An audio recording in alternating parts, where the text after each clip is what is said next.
All right, we're here at the Drysdale gym with Robert Drysdale himself. Robert, thanks for taking the time. You take on Chris Reed this weekend. Tell us about that fight and what you're expecting going in. I don't know that much about my opponent. I've seen a couple fights on YouTube. That's it. I prepare for every fight equally. I take every fight as serious as any other fight. So I'm looking forward to it. You know, I train hard and I'm ready for whatever comes. I have an idea of what he's going to try to do, and I'm ready for it. You know, I've always considered myself to be a smart player, so I'm ready for whatever. Explain your fight week preparation. How do you change what you've been doing, the week of the fight as opposed to regularly?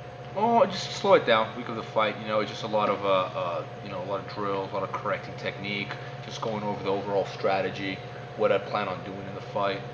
Nothing too hard. A little break a sweat, get your heart rate up a little bit, but nothing that's gonna really wear you out. Right. And basically just recover. Like right now, I'm really hungry. I got a few days to go, and I'm really looking forward to this fight. All right. So you're known as obviously as one of the best Brazilian Jiu-Jitsu practitioners in the world. But why did you cross over to MMA, and which one do you actually enjoy more during the actual competition? Well, I mean, I haven't fought that much in MMA to really. I mean, I've had hundreds of matches in Jiu-Jitsu, hundreds. Like I've had 4 professional fights, 1 amateur fight in MMA. But I like them both for different reasons. I think that MMA I like the aggression of it. I think that it's very competitive in that sense. There's more that things that I couldn't do in Jiu-Jitsu that now I can do. And as far as Jiu-Jitsu, it's just so technical. It's so strategical. I think Jiu-Jitsu is far more strategical than MMA. There's a lot because of the point system. So there's an element to it that I really enjoy. I like them as much as a little bit for different reasons. Obviously, you're not new to competing with the Jiu-Jitsu, but you're relatively new to MMA. Obviously, you're not overlooking your opponent this weekend, but as you cross over into your 30s, obviously you only have so long at your peak, as an athlete. Yeah. Are there any plans to kind of accelerate, the competition level as you go on, maybe quicker than normally you would if you were a little younger? Not really. I mean, I feel best shape of my life. I don't know. I don't plan my life too far ahead. I try to stick to right now. And right now I'm enjoying myself, and that's my goal in life is to do what I love, and I've been doing that for the last 15 years, so I consider myself to be fortunate. I think everything is a consequence of hard work above all. So I don't plan things too far ahead. Right now I'm getting better, I'm improving, I'm fighting this weekend. I plan on fighting again for Legacy soon. Let's see what happens after that. All right. Now, as an instructor, how does your involvement change with the teaching as a fight draws more near, if at all? It changes a lot. I mean, I probably teach a little bit less. Generally speaking, I don't teach that much. I'm in the gym every day, like normally 1 to 2 classes a day. So it's not something that takes all my day. I'm still able to train twice a day every day. I'm a pretty busy person overall, but schedule is it's nothing that exhausts me. Like when I get home, like, oh man, I had the hardest day ever. I get home, I'm relaxed, I'm fine, I'm looking forward to the next day. I get good sleep. Overall, I mean, compared to what most people do, my life is pretty good. Like I don't think I get total of 40 hours a week of work. Like I don't think I do that much. Who are some of the bigger names in MMA or fighters that you would love to work with if given the opportunity? That I would like to work with? Yeah. I mean, so many good guys out there. It's hard to choose. I mean, I guess I'd have to stick to my favorite guy. My favorite guy is GSP. I consider him the best MMA fighter of all time. Yeah, I'd love to work with him. Who else? I really like Jose Aldo and Dominic Cruz. Dominic Cruz has been here before. I met him, but he's in a couple of my classes, but I never got to work with him. But he's another one of my favorite guys to watch. Jose Aldo, I think, is phenomenal. So many. I've met Ben Henderson a few times. I'd definitely like to work with him. Yeah, man. I mean, so many good guys out there. It's hard to. I mean, I'd like to work with anyone who's willing to learn something. So. Right. You had just said that you consider GSP the greatest MMA fighter of all time. The people out there throw Fedor, Anderson Silva, any of the other ones? I guess it's an opinion thing. The reason that I consider GSP to be the best of all time is just because he's the complete package. Like I can't think of anyone else as complete as he is. You're talking about mixed martial arts. You're talking about someone that can fight. Like I fight on the ground. I'm not known for my wrestling or my striking. And you get other guys out there, like Anderson Silva, phenomenal striker, but he's not known for his wrestling and his jiu-jitsu. I just examples just will keep popping up. I really feel that GSP is the complete package. No, not only technically, but as an athlete as well. I think that I've never been in any of his camps, but I think I've heard he's really serious and very thorough about his camp, the way he plans it out. He's very professional about it, and I think that's part of of everything. Just being talented is not enough. I think that he is talented, is always a phenomenal athlete, but he brings a lot to the table, and I don't think there's anyone else who brings that much to the cage. As far as yourself goes, how is your striking improved? What are you doing to work on that? And do you kind of hope it's at some point one of your victories come by knockout, or you just kind of? I love that, man. I'd be so happy with a win by knockout, but you never. You gotta go over there, Bubba. And yeah, man, I'd be fun, like I've accidentally dropped people in practice, and it's like, ooh, man, sorry, you're not supposed to do that in practice, but at the same time, it's kind of like, that's kind of cool, man. It'd be great to do it in a fight. I work on my hands a lot, I put a lot of time into them. It's nowhere near my jiu-jitsu. I'm not delusional about it. I'm not overconfident or underconfident about it. Mm-hmm. I'm just realistic about where I stand. But yeah, it's something I'm ready to engage with anyone on my feet. I'm used to training with some of the best in the world striking. So, when I fight out there, I'm not going to be surprised. I might lose, and I can get knocked out. I can lose, but I'm never going to be surprised. I'm used to training with guys like Forrest, Vitor Belfort, Silva, James McSweeney. I mean, when you spar with those guys, it doesn't get any better. That's like the cream of the crop right there. So whatever comes won't be a surprise. Now, as far as jiu-jitsu goes, who had the most natural ability coming in that you've worked with? Someone that just kind of floored you with, they maybe weren't as decorated or hadn't had the experience, but really just had a natural gift for it. For jiu-jitsu. For jiu-jitsu. Man, I think two guys that I consider to be phenomenal when it comes to learning, like really, really unusual, in fact, are Vitor Belfort and Frank Mir. Like they just learn really quickly. I'm the kind of guy. I consider myself a slow learner. I have to do something a lot. I have to drill it. Not so much drill, but I have to be doing it like for a long time for me to really master it. Vitor's one of those guys you just see him move and boom, gotcha, got it. Like he just picks it up really, really fast. He's just a good learner. Same with Frank. Frank, like I always give this example. I remember that combo that he dropped Nogueira with the first time, that up jab. He learned that like 3 weeks before the fight. Someone showed it to him. I thought, I really like that. And then he dropped Nogueira like 3 times with that punch. So he's just like very, very talented fighter. He's a good learner. I think that's a great quality to have. Like you can be a great athlete, disciplined and all that, but you're not a good learner. You just don't pick stuff up.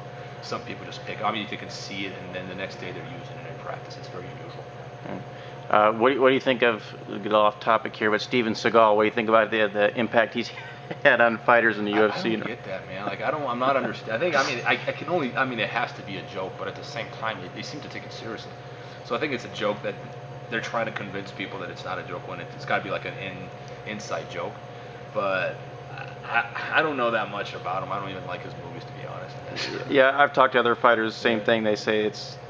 Yeah, it has to be a joke. Like no one. I think it has to be an inside joke, but they're just messing around with the fans. Let the fans wonder and talk about it like we're talking about it right now. So. All right, and the last question for you. It doesn't seem like you set out to be a controversial guy, but from time to time you say some things that really get the internet buzzing. Do I? I wouldn't know because I never check the internet. Well, it's like my number one rule. I never go on forums or I never read comments on YouTube. I just don't do it. Well, I guess you know that if it's said on the internet, it must be true. So it has to be. It's such a right. meticulous form of getting information here. So at different times you've had interviews where you've talked about certain fighters or incidents that really got the internet buzzing. So I just kind of want to ask you. I got 4 names for you. Okay. I want you to kind of revisit the situation and if your opinions changed or what.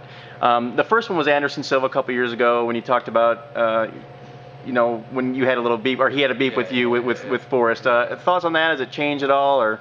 I just think I think he's phenomenal, man. Like, and that's what I said that day too. I think he's phenomenal. I just think he's got an attitude, man. Like, he's a great, phenomenal striker, man. Like, unbelievable, man. Mm-hmm. I keep saying that he's really that good, but I don't think much of the guy just because of his attitude. I don't think much as a person. I think he's incredibly arrogant. I just don't look up to people like that. I don't care how skilled you are. Mm-hmm. I really don't. Like, it's just, to me, you're just like, all right, you're skilled, but you're an idiot. Whatever.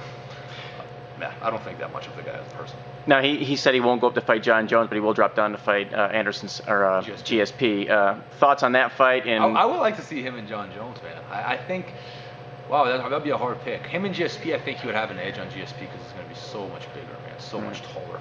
But I think him and Jon, because he walks around at 220 something from what I hear, him and Jon Jones would be a better match. Yeah. But yeah, it'd be fun to watch. Is there a reason you don't think he'll move up, but he'll move down? Because I think he knows that he can beat GSP because of the length.